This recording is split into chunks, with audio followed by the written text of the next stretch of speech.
Fighter, you ready? Combate Global! Oh, what a punch! What an incredible fight! Can you believe what you just saw? We have a champion!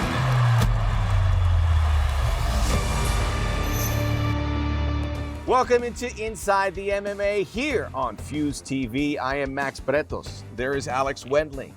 The boss man, Campbell McLaren, will be joining us on a very special program as we highlight the matchup that made Combate, USA versus Mexico. When you think of that in sports, you think of El Tri versus the U.S.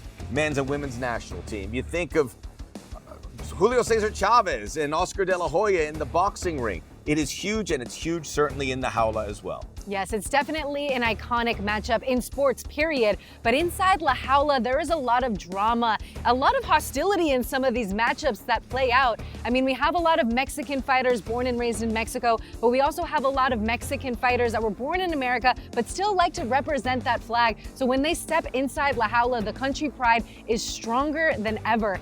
And they like to showcase what they have been working on. And on the Mexican side, you would assume it's always gonna be boxing, striking, but no. We have a 10th planet city of Mexico. We have a plenty of fighters that love to showcase their grappling skill on the Mexican side, and same with America. They love their wrestling, but we're getting some serious strikers out of USA, which makes these matchups that much more entertaining because it's just a work of art every time they step inside La Jaula. It's a clash of styles, and I love what you said about some of these kids who have got Mexican parents, but they were born and raised in the U.S. and they identify with the United States. They will fight on the U.S. side, and we will see that here in our first matchup. We will be showcasing Mexico, USA throughout the show, but we will begin with Samuel Alvarez wearing the USA flag. Alfredo Ruelas representing Mexico. Let's get it started. Samuel the Alley Cat Alvarez representing the United States out of Manteca, California. 8 combate fights. He would face Alfredo Ruelas, Slayer, big heavy metal fan, Alex. Yes, he represents Bone Breakers MMA, and he is always down to make it rain punches, and we're gonna see some of that, so be aware that this fight gets a little bloody. Oh yes, a little disclaimer for all of those, but if you were a little leery of the blood, I'm sure you wouldn't be joining us in the first place, so enjoy. Alley Cat in the red and white shorts. It's a great nickname. It is. You gotta have some swag to be called the Alley Cat in the way you fight. A beautiful overhand right off the gate. And these guys are two lanky men, and wow, letting it fly right off the back. Into a body lock takedown is Samuel Alvarez, and able to get Alfredo to the ground. Will he be able to scramble out? To the back, the Alley Cat goes, very smooth in his transitions. Back in 2021, we saw Samuel Alvarez in the Combate Global USA versus Mexico tournament. Eventually knocked out in the semifinals. Already the blood starting to accumulate. We told you. And it's gonna keep coming, especially with that ground and pound. Alfredo Ruelas, super aggressive, went on top. Ruelas unloading. You can hear some people in the crowd are like, ah! That was me. I was in the back. That was me. I was afraid. Let it get out of it. And now we're seeing some of that ground and pound. Thought for a second to move to the back, but he's like, no, I'll just stay here, slipping and sliding in this blood, letting it rain down ground and pound shots. That would suggest that Ruelas would win that round, but it was very close, and the judges like what Alvarez was doing as they get back here for round number 2, and Alvarez takes the center of the jaula. Again, USA versus Mexico, catches Ruelas with that left hand on a couple occasions. He's letting that left hand fly. And the Alley Cat is coming out with vengeance in this fight because he was knocked out in his last fight by Christian Perez. So he wants to get back in that win column, and it would be big if he got it against the bone breaker himself, Alfredo Ruelas. Quick upstairs, follows it nicely with that left hand, which has been ubiquitous. Ruelas backs him up with a big kick to the head of his own. They're really starting to let it fly on the feet here. Good physical matchup here. Both these fighters around just under 6 feet tall, both long arm, long legged. And it's very interesting to see how they're managing their distance. We're seeing a little bit of a switch stance from Alfredo Ruelas. But when they're both standing in their orthodox position, you know, there's a lot of different openings. A Superman punch just attempted by Alfredo Ruelas here. But again, when he comes in crazy like that, that hook is open, and Samuel Alley Cat Alvarez has been able to capitalize on a few occasions. Again, dying end there, and as Ruelas closes into Alvarez, he gets caught multiple times. And into the third round we go. A battle of attrition here. Who wants it more? And also knowing that the scorecards are open, these fighters are aware of what they have to do to get this win, but neither of them backing down. Good right hand, and now Alvarez cutting up the face of Ruelas, who just sits there and takes it, but taking a lot of punishment in between. And you see Alvarez starting really get into that rhythm. Ooh, yeah. The Alley Cat is definitely starting to find his rhythm, definitely picking apart Alfredo. And when he lands, he's landing clean. Like, these punches are really starting to show some damage, and they're sneaky. Every time Alfredo lands one, Alley Cat lands two or three. The Ruelas combinations taking are beat sick. up. This is a very close fight still, mind you. Very close heading to the third round. And then the classic Mexico versus USA rivalry. When you're a Mexican and you have that grit, even though you've been punched many times in the face, you keep coming forward. Look at that, classic.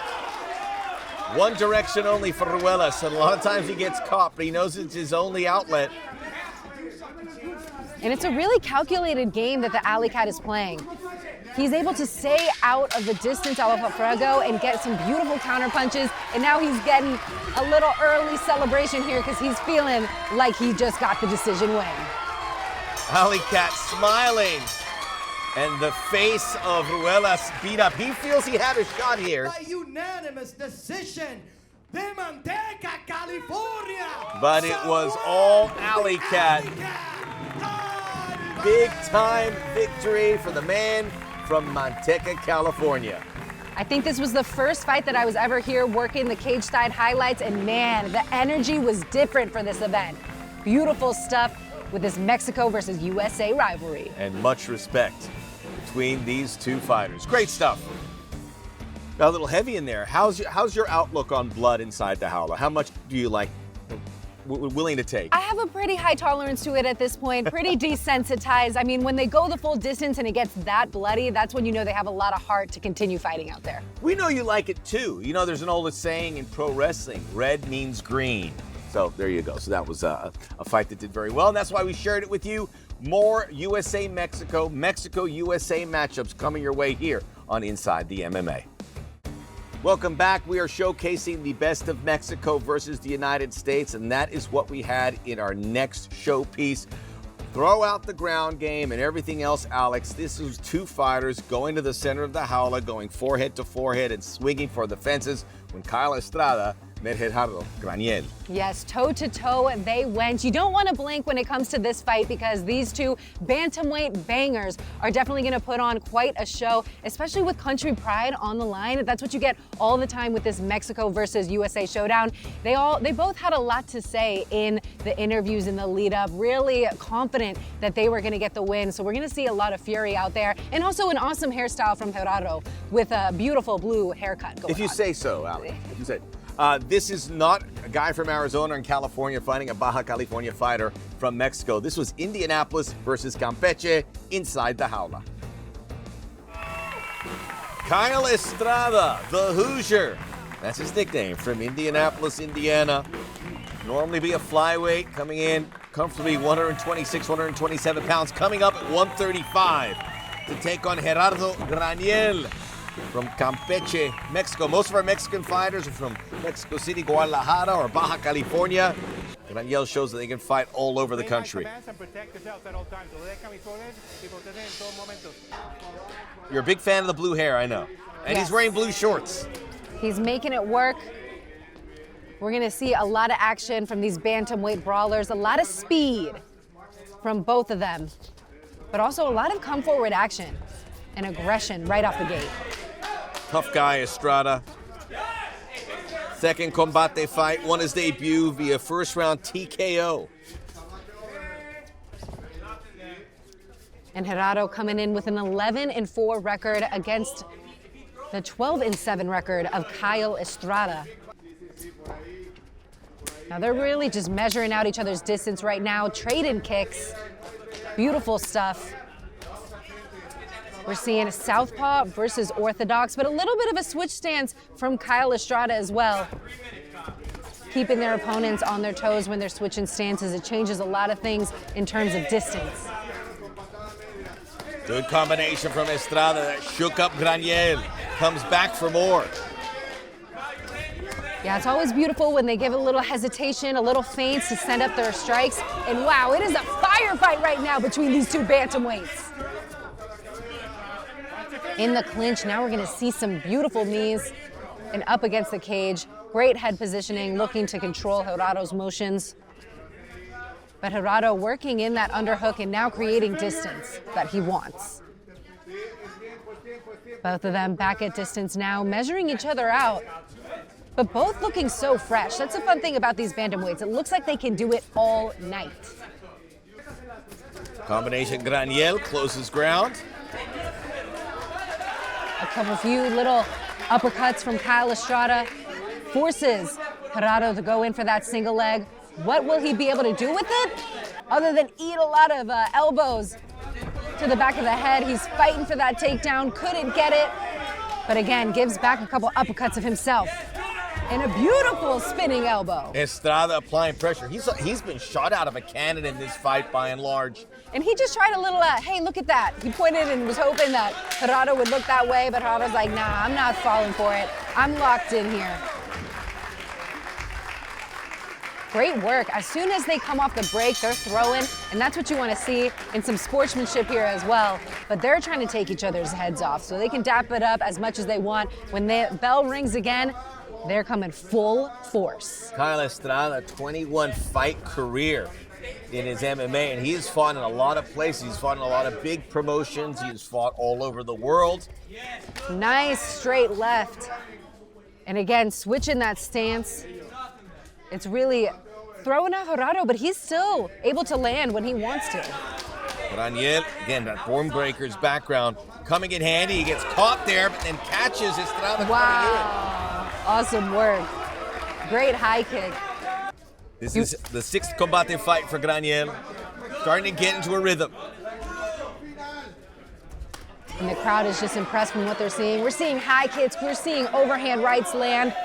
Beautiful stuff. And the speed, I think, is the most impressive part. And a clean kick straight to the chin.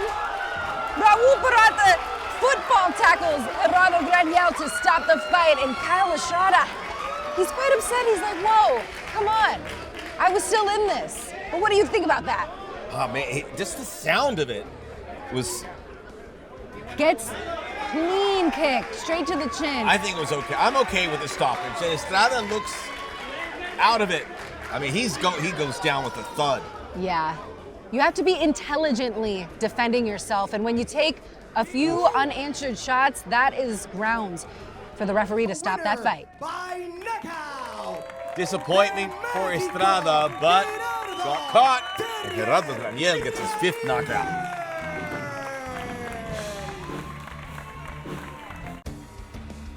Second round TKO there for Graniel, gets his 5th knockout of his career.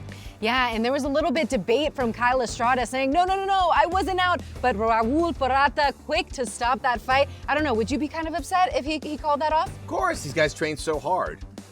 We have Campbell McLaren coming your way here.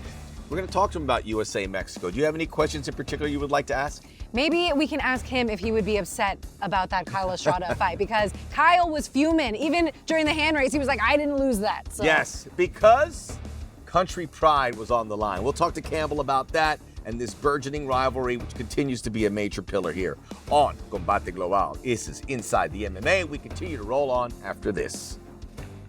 We are back, as is Campbell McLaren. Yay! Oh, thank you, This is, okay, a little mini applause because we're talking Mexico, USA. This Combate Global started as Combate Americas. We'll talk more about its place in mixed martial arts. Again, you were there with UFC from the very beginning. There is this myth going around that Dana White created UFC. I want you to set the record straight for us. Yeah, I mean, I don't know if it's, they actually talked about the Zuffa myth. Zuffa is the name of the UFC's company. Look, Dana did an unbelievable job of turning this into a global sport, made it a huge company, huge success, hugely profitable. But Dana White and Lorenzo Fertitta, his business partner, bought the UFC in 1999, and I started it in 1993. So as best I can count, that's 6 years. And what I put together was the Octagon, hired Joe Rogan, found the Gracies, hired Big John, the famous ref. So, but I think what we really did, and Dana one time said all he bought was the 3 letters, UFC. But those three letters can be meaningful. Think of NBC. Sure. Right? Think of That's branding at the highest level. At the highest level. And I think what it was the coolest, baddest, most outrageous sports event anyone had ever seen. So that was the vibe. So that was cool. So what was Combate's vibe? I wanted to do, when we did Combate Americas, which was the original name, it was really about Mexico and the USA. And it was about how their neighbors, how they're cousins, how they both have an eagle as their symbol. And, just the connections and the disconnections between the U.S. and Mexico. And so Combate, now Combate Global, then Combate Americas, was built on the relationship between the U.S. and Mexico. And sometimes, and I think they're hermanos, right? They're brothers. But sometimes brothers, Cain and Abel were brothers. So sometimes brothers can go at it. So I think, the Dana myth, Dana didn't start the UFC. I did a lot of the creative elements, put it on TV, made it outrageous, made it controversial. Combate started less controversial, but started out as Combate Americas to do the rivalry between the U.S. and Mexico. And you mentioned the Octagon, which is a big part of UFC. We have the Howler there. It is. They're all connected. A closer look at the fighting surface. Now, everyone's used to MMA. Everyone's used to the rules. Everyone's used to seeing a fight the way it's presented. But before that happened, I had no idea what this was going to look like. Are we fighting on straw, on dirt? The only idea we had came from Arnold Schwarzenegger. And he said, why don't you fight in the stone octagon like I did in Conan the Barbarian? When I first met Campbell McLaren, a lot of ideas. He's always thinking of a new angle or how to make something more exciting or more interesting. And they liked the idea of the octagon, but we couldn't quite figure out how to keep them in. We had talked about using netting to contain the fighters. We had talked about using plexiglass. And Rorion Gracie saw a moat. Happened to be walking down the street and literally ran my finger along a fence, and it happened to be vinyl-coated chain link. And I said, geez, that would solve all those problems. In the very first fight, Talatuli dove at the kickboxer, went into the fencing in the cage, bounced off and landed on his hands and knees. So I knew that my work would hold. Then the kickboxer walked over and kicked him in the face, and his tooth went out into the audience. And a few of us on the crew actually referred to that as the moment of tooth. Essentially, we had these nutty, crazy, wild ideas, because that's what the UFC was. And Jason is the genius that turned that into a reality. Actually, sometimes when people ask me, you did this? And I say yes, they'll go, no, you didn't. My response is always, Google me, bitch. What an interesting background story about the MMA cage. We use La Jaula here in Combate Global, but why don't we use an octagon like the UFC is very famous for? Well, the octagon is theirs. And when I started Combate, I wanted it to be ours. And I wanted something different. And, when you turn on Combate, when you guys watch the live fights, you see a very different product, right? For one, we have this fabulous studio that we've built out. And instead of an octagon, we have a circle. And I think the circle helps represent the whole world, the whole globe. America's a funny place. We have a World Series that only one country is in. And when you think about Combate Global, and originally Combate Americas, I wanted the entire planet to be represented. We all love the violence. Love it. And the fans love it because they have to get creative with the way they use the angles inside the cage. I mean, it's a really fun time using La Jaula. Every time it seems like a magic energy in there. And the angles are a very important part of the fight business, how you cut off your opponent, how you get inside on your opponent. I like how you say La Jaula. Did you she's got the right vibe. La Jaula. That was pretty good. That sounds so much better than the cage. Put your hamster in a cage, but we fight in La Jaula. You have a future in voiceover. There's no future in You voiceover. It's mentioned- AI now. That's There's true. no future in voiceover. You mentioned the violence, and that's a Yes. big part of mixed martial arts. You know, some people may not want to watch it because of it, but many people enjoy it. And it's become this huge success. How have you had to deal with it in your days of promoting it and pushing this to a bigger audience? Well, that's a really good question, and I'll tell you, here's part of it. When my wife started coming to, she never went to the UFC. She thought it was too wild. When she started coming to Combate, she'd go like this. Now my wife is like, come on! You know, once you know a fighter and once you start to root for a fighter, it really changes it. It really does. You want them to win. You feel their pain. It changes when you've got a fighter in the fight. But I'll tell you another thing, Max. How do I sleep at night? I'll tell you how. I didn't say that. This is angry time, and this is an angry sport. Gotta get it out. But at the end, we all hug it out. We all hug it out. Yeah. Hug the person near you, all right? As we bid adieu to Campbell McLaren. More USA Mexico coming your way. Some great female fights next. Welcome back to Inside the MMA. We're going to look at one of the great fights, but I'm going to start with a trivia question about Maritza Sanchez. She is 6-1, Alex. Do you know who her one loss came against? Her one loss came against the Predator, Tina Pettigrew. I thought you were going to... Oh, you thought I wasn't going to know that? Of course I know that one. You knew that. It was way back at the beginning of her career. Maritza Sanchez has been a runaway train since. But yes, Tina Pettigrew was the first fight that she won. And we are going to see Pettigrew now fighting Claudia Zamora. And this is a matchup where you will see where the margins are so thin. I mean, wins and losses can be that in MMA.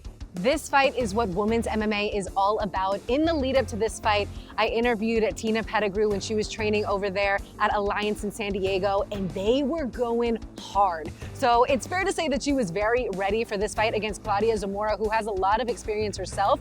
But Claudia Zamora came in, her daughter was watching, she was hungry for the fight, and everyone in the crowd was rooting for Claudia. So the energy from this event was absolutely insane, and they really showed out, and they were wobbling away after from all those leg kicks. Man, bruised up from the start. That's a great description. You got the trivia right, and you really nailed it. You painted an incredible picture. But we're going to show you. We're going to actually show you the pictures of this fight, a fight that you will remember after, and you can discuss whether the decision was the right one. Pettigrew and Zamora inside the Jaula. Claudia Zamora, the Phoenix. Big reaction as she comes into the Jaula, trains there in Miami. Yeah, she's got that hometown advantage for this one. The crowd was going absolutely insane. Another fight that I was cage side for. The energy was crazy, but Tina Pettigrew representing San Diego, California. She is hungry, she is known as the Predator, and she is ready to showcase what she's been working on over there on the West Coast. High stepping in there. Very athletic. Pettigrew, the Predator. I mean, Training just out of look Alliance. at the muscle on both of these women. Serious springs. Now, both of them are fighting in the bantamweight division, 135 pounds. Not the roster with the biggest depth, but the women that are in the bantamweight division bring the most power. We've seen some crazy knockouts, and they've gotten to meet the likes of Juliana Pena and really get inspiration. A beautiful body shot from Tina Pettigrew off the bat. As we said before we took the play-by-play here, it was Tina Pettigrew who defeated Maritza Sanchez. You guys can see me in the background. Sorry, I didn't mean to cut you off, man. Looking at yourself? That's me. No, but look at these that with two the camera? guys. Yeah, with the camera. The cage side highlights from this went viral on TikTok because they were going hard from the very first bell. Beautiful showcase of striking, even though both of them are very skilled on the ground. Pettigrew fought one fight in Combate in 2019, then came back in 2021. He's fought a total of 5. The crowd here is amazing. Yeah, it's beginning to become a firefight here. And the calf kicks of Tina Pettigrew are really adding up. After the fight, I saw the ice that were on her shins because even though she's the one throwing the kicks, it still hurts your own shin when you have to keep delivering them, especially if your opponent checks him. So we're seeing a beautiful flow between these two, aggressive, vicious. And the best part is they are really feeding off the crowd. Yes. What a great thing, because after COVID going on and so many fights without an audience or a small audience, this one has been atmospheric. Good combination there by Pettigrew. Big straight right. And when we see them both get into the pocket, that's when we see the most action. A beautiful sneaky elbow, and now Tina Pettigrew answers back with an elbow of her own. Now, who has the better stamina? We're looking, Tina Pettigrew looking for the takedown there to showcase some of her grappling skill, but Claudia Zamora fends it away, and we stay at distance here. And Tina Pettigrew even spars with La Loba Acosta. Tyler Schaefer, when Tyler Schaefer was a part of Combate Global as well. So she has a big roster of people that she can get sparring in with on the day-to-day. Back at it again, crowd firing up both fighters. Swinging for the fences. Both know that this is a close fight. Looking for that edge. And when you're in the third and final round, that open scoring had it all tied up. They knew it was coming down to this final round, and they're gonna fight with all their heart to get that win. But the open scoring would have told Zamora that she lost those early rounds, and now she has to go for it. Has to go for the finish here in the third. And Tina Pettigrew is coming off of a win against Julian Knoll, another unanimous decision. So she was really hungry to get the finish here. But will she be able to do it? Starting to throw some Hail Marys, some spinning back fists. But she's also aware that she's winning, so you can see her, she's a little bit on the back foot now, just trying to stay safe. Doesn't want anything silly to happen like a submission or knockout to take away this fight when she's ahead. Pettigrew worse for wear, got the bloody nose, but she did the job. You can see the frustration for Zamora. My favorite part here. Tongues out. Yeah! Tina the Predator Pettigrew. Absolutely vicious performance.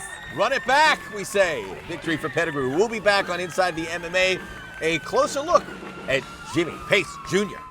Welcome back. We're going to take a closer look at one of the big stars coming through the Combate Global pipeline. It is Jimbo Slice, Jimmy Pace Jr., Big Bucks. Is there any other names we can call him? I think you hit them all. I think they're all really impressive. He's not related to Kimbo Slice, but he gets that name because he reminds a lot of people about the way he fights. He also has that Mexican spirit when he can fight. This is a go-forward, entertaining fighter. Yeah, and he represents Miami. I think that's part of the reason why they found out Jimbo Slice was the perfect fit. He's backyard brawling all the time. He also has a background in football, which is why we see a lot of his game coming from that wrestling side. But don't be fooled. He has knockout power. One of the most vicious knockouts we have in Combate Global history comes from Jimbo Slice. So he's very well-rounded, and he's had two tough losses in a row, both by decision. So he's never been finished on the professional platform, but he is hungry to get back on the winning streak because that welterweight division is packed with a lot of talent, and he swears that he is the best. Yeah, he is a very interesting character, which you're going to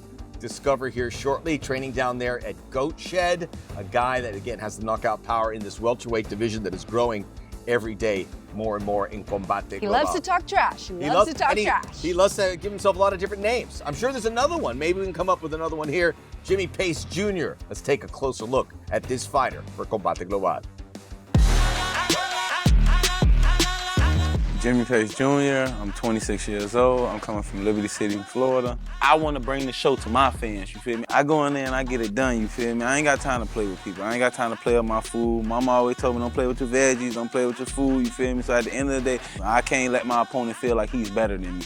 I would describe my fighting style as crazy. Like, my fighting style is different from most, you feel me? I'm very violent. I go in looking for the kill, the finish.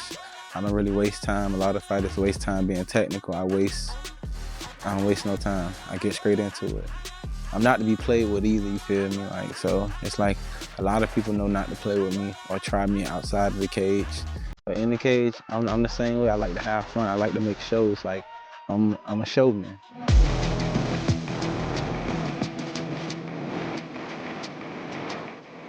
What motivates me to keep going is just my family.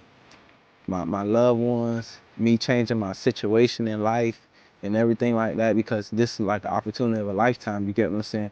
I'm fighting for a lot of money.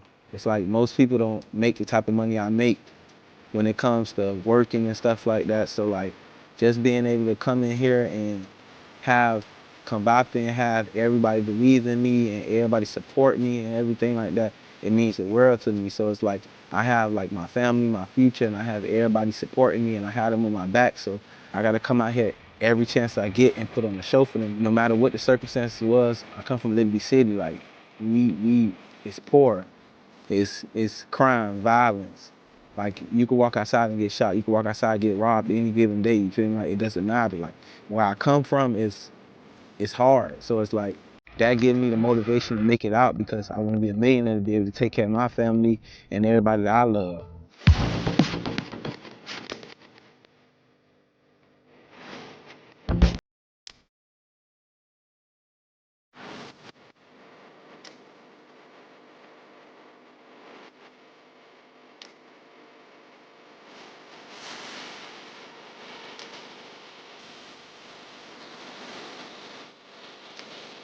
I feel like it'd be a lot of pressure because we're winners from Liberty City. Like, we don't believe in losing, you feel me? Like, in high school, the schools I come from, we believe in winning, we believe in showboating, we believe in bragging, you get what I'm saying?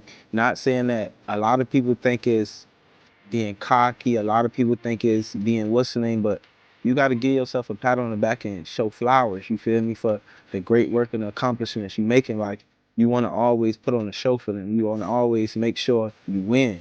Losing is not an option. A lot of fans don't like it because they feel like I'm not humble, but they don't know me. They don't personally know me. If you ever had to sit down and talk with me, I'll give anybody the shirt off my back. So they will never understand the man I am, the person I am, the brother I am, the son I am. So they just gonna go in off of my antics and stuff like that. That's the sell a fight. I'm a showman. You have to sell a fight before you actually fight, you feel me? And at the end of the day, it's not to scare my opponents. I don't want my opponents to be scared. As far as trash talking go, like, I come from football. I come from a background where you have to get in the heads of your opponents. One thing about me that coach always say, like he love about me, is I stick to the game plan. And I feel like that's why a lot of fighters aren't champions, you feel me? Because they'll get in a fight and they'll go away from the game plan. Every fight, I'm gonna get on my all. Every fight, I'm gonna show out for my fans, my support system, and I'm gonna give Combate my all every single fight, you feel me? I gotta let the people know, I gotta let the world know, I gotta let Combate know at the end of the day, I gotta start, you feel me?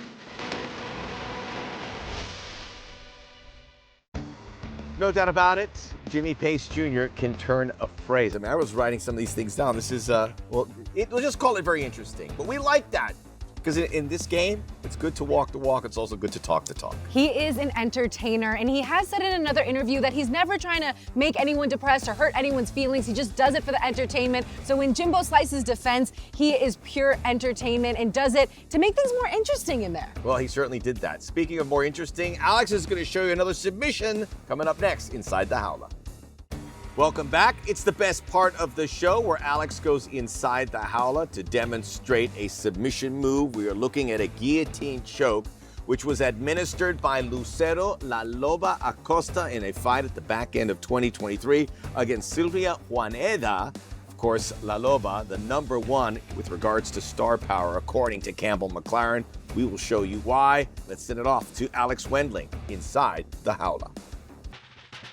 Thank you so much, Max. I am absolutely stoked to break down this standing guillotine by La Loba Acosta. And to help me out here is our number one grappler of 2023. It is Kayla Rocco, aka K-Rock, and she is vicious training over there at American Top Team. So she should be the one that's really gonna break this down. That's why we have her here to help answer any questions as well. But first things first, how we got to the point of this vicious standing guillotine, it all started off with La Loba's boxing, getting that pressure and forcing a desperation takedown. So La Loba really causing some panic in Silvia Juaneda, caused her to take a desperation takedown here. And when we're in this position, La Loba was quick, instinctual to snatch up that neck and really get the position that she needed. So basically this forearm right here, radius bone, alongside one carotid artery, coming all the way across and basically covering both carotid arteries, which is gonna be cutting off the blood flow.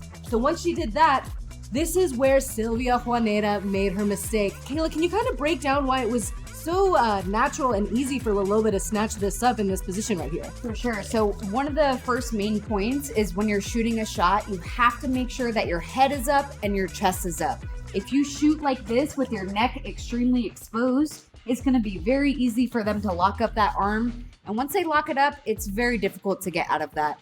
So when you're shooting a shot, you want to make sure that your head is up and your chest is up. I'm looking in the direction that I want to go. So even if she does try to lock up, I'm safe here and I can get her back. So head up, chest up, super important details when shooting a shot. Yeah, it's all about that posture there, really looking towards where you want to go. But I think it was in the heat of the moment that Silvia Juaneta was just getting swarmed with punches, and it was a desperation takedown. So she comes in, she keeps a bad posture, and this is even opportunities that La Loba could have sprawled, but instead she just snatches up the neck right away. Standing guillotines are more rare than some of the other guillotines, but she immediately snatches that neck, gets a good placement on both sides here. And then once she gets her grip together, she puts the cherry on top and hip thrusts into it, because then she puts even more pressure. And Silvia Juaneta, she didn't even get the luxury of being able to tap here, because before you knew it, the referee, Marcos Perez, read her body language and knew that she was completely out and just dropped to the canvas. So Silvia Juaneta, sometimes it's too in the heat of the moment to realize that you have to tap, but that's exactly what happened. And La Loba has that upper body strength to put you to sleep. So I want to run through it one more time. This time I want to shoot on you to see how you finish it. So it's the punches that are getting me a little overwhelmed. I shoot desperation and I don't keep my posture up. Yes, that's what will happen, okay? And there's a difference between a blood choke and then also the choke that comes from the trachea. You can finish it from both. One will be quicker than the other when the blood is being restricted from the brain, but either way, you're gonna get the tap once you have someone's neck like that. So she's definitely training with the Kayla Harrisons of the world over there at American Top Team, because that was perfect. One of these episodes, we're gonna have to break down a Kayla Rocco submission. So we're gonna see that soon, I'm sure. But Max, is that enough information for you? Can we get Max Bretos in the cage and show him how to do this? Because he's seeming a little scared behind the desk there. Thank you, Alex. Great stuff as always. We look forward to seeing you doing that again. And we also look to seeing La Loba inside the jaula. We are coming back here on Inside the MMA, and we will continue our look at Mexico versus the United States. All the great rivalries that we have seen here with Combate Global. And the big question, what is the next rivalry on the horizon? Does it include Mexico or the U.S.? We'll let you know next on Inside the MMA. We are back. I hope you enjoyed our look at Mexico versus the United States, the preeminent matchup, fighting for pride, fighting for country here on Combate Global. We will see it again, I am sure, in the not too distant future. But I have a question for you, Alex. We've seen Mexico versus Ireland. We have seen Mexico versus Japan. I'm going to put Mexico versus USA at the top. What is the second best rivalry? All right, you're going to put me on the hot seat here, That's making me choose between Mexico versus Ireland, the matchup that we ended 2023 on. That was an absolutely stacked card. Versus Mexico versus Japan. The second time we did that was just a few weeks ago. That's going to be a tough one, but when we think back to Mexico versus Ireland, I mean, we ended the year on this note for a reason. Mexican fighters, non-stop come forward style versus the Irish fighters, who also have a very boxing heavy come forward style. It was a collision course, to say the least. When we think back to Pat Lahane, a star featherweight, taking on Roberto Romero, who just competed on Mexico versus Japan too. So he's always involved in these Mexico versus Ireland matchups, and they went to war. You saw a boxer face a wrestler, and they went the distance. The nod went to Pat Lahane. And that wasn't even the most exciting fight of the night. We also had Ivan Choco Castillo representing Ensenada, Baja California, give us a little bit of a scare and be in some jiu-jitsu situations against Lee Hammond, who is a black belt in jiu-jitsu. There were plenty of beautiful transitions from the Irishman, from triangle chokes to arm bars, back to a rear naked choke attempt, and Choco managed to escape them all. He is a relentless fighter representing Mexico. Well, are you gonna answer my question? What's it gonna be? It's a roundabout way, but I have to hear an answer. I think I know what it is. Yeah, Ireland definitely is very, very strong. The one that stands out for me for Anna Palacios, for Japan, is Anna Palacios versus Chihiro Sawada. That really represented the styles well. But again, I'm gonna have to go with Mexico versus Ireland. And I hope we bring that back, and I hope we bring back the Irish stout versus tequila. And then hopefully we can get some samples in the building for everyone. Party. Because last time it was just awesome. It's amazing when you have these countries that have a fighting culture. They're so crystal clear. Obviously, Mexico and Ireland and Japan and the United States. I think Brazil and Korea and a few other countries you can throw out there, but the list is pretty short. So it's going to be a hard test to see what the next one is. And I'm going to ask you another difficult question, Alex. What is the next Mexico versus challenge? Who could it be? What would you like to see? I mean, we've seen so many countries step up when it comes to Copa Combates. We've seen a man from Peru win. We've seen Ireland win. So we got to shout out those countries as well. And also Spain has a really great roster. They're building out well. But my vote has got to go to the country of Chile. Why? Oh. Because every time I post of a Chilean fighter, the fans go crazy. They have an even more loyal fan base online than the Mexicans of Combate What about Global. the quality of the fighters? Could they match up for Mexico? Because Chile, they don't want to just show up. They want to compete. You will never question the quality of Chilean fighters again I'm once just you see asking this the matchup. questions. I mean, did you remember Ramiro Jimenez versus Pablo Burgos? Pablo Burgos was nicknamed El Mexicano for a while there because he fought so much like a Mexican. He changed his nickname to El Predador because Chileans are making their own name in the fight game. They fight like a Chilean now, not like a Mexican. So they're trying to make their name for their country and fight their own style, which again is aggressive, it's calculated, and it's Chilean. And they're on the maps when it comes to the mixed martial arts community. That'd be a great day for Chile. And from your lips, maybe to Campbell McLaren and the powers that be ears to see if they can make it happen. So many great South American countries, but I think Chile makes a very good claim to do it. We'll see. Your guess is as good as ours, but we know we'll see it again because Combate take it very seriously about representing your country. I think we have the matchmakers' numbers. We can start slipping in some suggestions. Send a text right now. Yeah. But we're out of time for this week. We'll be back again next time. Appreciate you joining us. For Campbell McLaren, Alex Wendling, I am Max Bretos. We'll see you soon.